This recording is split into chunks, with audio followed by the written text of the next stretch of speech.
You had mentioned something about, the doing this and Right. reading or taking a walk and meditating, that kind of stuff. Certainly not saying that any of that's wrong, because it's not. It's certainly fine. And can even be helpful. It can be helpful. I used to take walks to help me get my mind off of whatever it was that was going on at that time. And I found it, to be helpful. I read books, and I thought that that the act of reading books was really helpful, but it was so funny because I made a comment one time to someone that I found when I was reading that what was going on with me at that time, that I've had relief, and that that relief lasted for about 30 minutes after I finished reading, but then the old stuff started resurfacing. And he laughed and he goes, "Well, it's not the book, right?" And I'm like, What do you mean? Yes, the book. I'm reading the book. It's the book. No, it's not the book. It's just the act of reading the book is the occasion to quieten your mind and to put you in the moment, to put you in the now. And to stop, the hamster wheel, if you will, of thought. And I'm like, huh? But it kind of made sense to me. And so then I started realizing that the walking and all the things that I were doing was just the occasion. It was the occasion to quieten the mind. Okay?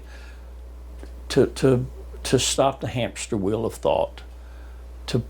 Which put me, if you will, back into my health. Yeah. And then because I had the misunderstanding about what the reading and stuff done, then once I finished that activity, then of course the hamster wheel of thought, the thought took me back out of my natural healthy state. And that's what takes us out of our natural healthy state typically is thought, no matter what it's about. And so, when we have these cycles, just like you had mentioned, that relapse happens typically up here or down here. Up here, maybe I'm, everything's going my way. Hey, I think I'm okay now. I can take that drink now. I can have a social drink. I'm good.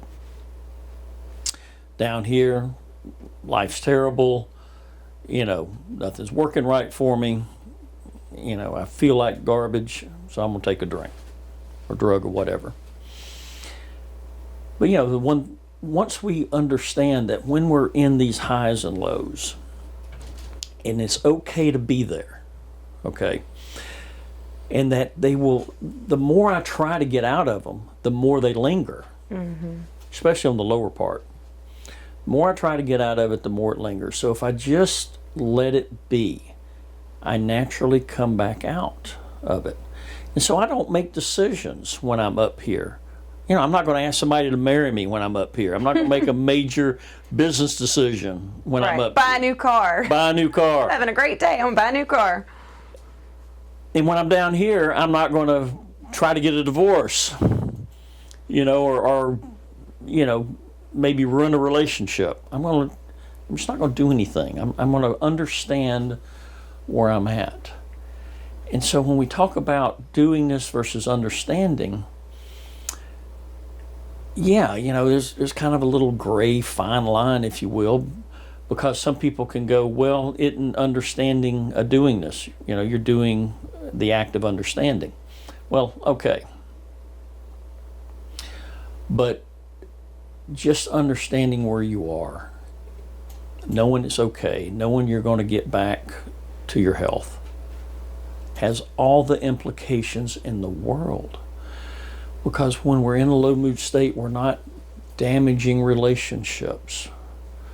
We're not creating harm, with our employer, or, spouse or, whatever, whoever. We're letting it pass before we do that harm. But most important, we're not harming ourselves. And that makes all the difference in the world, because we understand we don't have to go outside ourselves to change that it's going to change. And I think that the understanding of innate health is central to all of that. Because I know you were talking about quieting the mind is where we find relief. It's because our natural state is health and well-being and relaxed and at peace and in the moment and just here. And what alters that is when we put a whole bunch of thought on top of it. So when we're in a really low place or we're in a really high place and we try to do something to alter that really quickly, it requires a lot of thought. What am I going to do to fix this? How am I going to fix this? How can I get better? And is this going to help? Is this going to help? Is this helping? It requires a lot. We're putting a lot of thought on top of the thought that created the feeling to begin with, which just makes the feeling bigger. We're trying to think our way out of a thought-created problem, which makes no sense. Once we realize that the feeling is a thought-created state, we can do whatever activity it is that helps us to quiet the mind or get back to the moment. It's nothing in particular. It's no specific doingness. There's nothing that we have to do or not do. It's just that understanding that we are creating that feeling state for ourselves through the activity of thought, and that no amount of thought on top of that is going to fix it. Nothing has to be fixed. We can just lean into the feeling, and we're guided really naturally back to our health in that way. One thing that I want to point out is that addiction does alter the brain in some measurable ways. It really does alter our reward system, which in turn changes and incentivizes us to think particular thoughts with increasing frequency and increasing urgency. And this understanding does not take away from that fact. What it does is it changes our relationship to our thinking.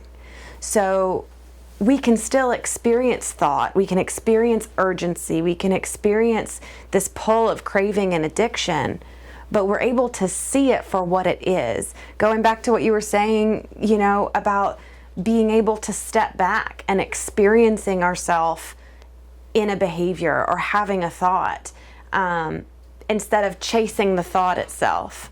Just this feeling that I absolutely have to drink, I absolutely have to use. Instead of following that, we can step back and see that it's a thought. And there's nothing that has to be done. It's a feeling. There's nothing that has to be done. We will return back to our baseline innate health.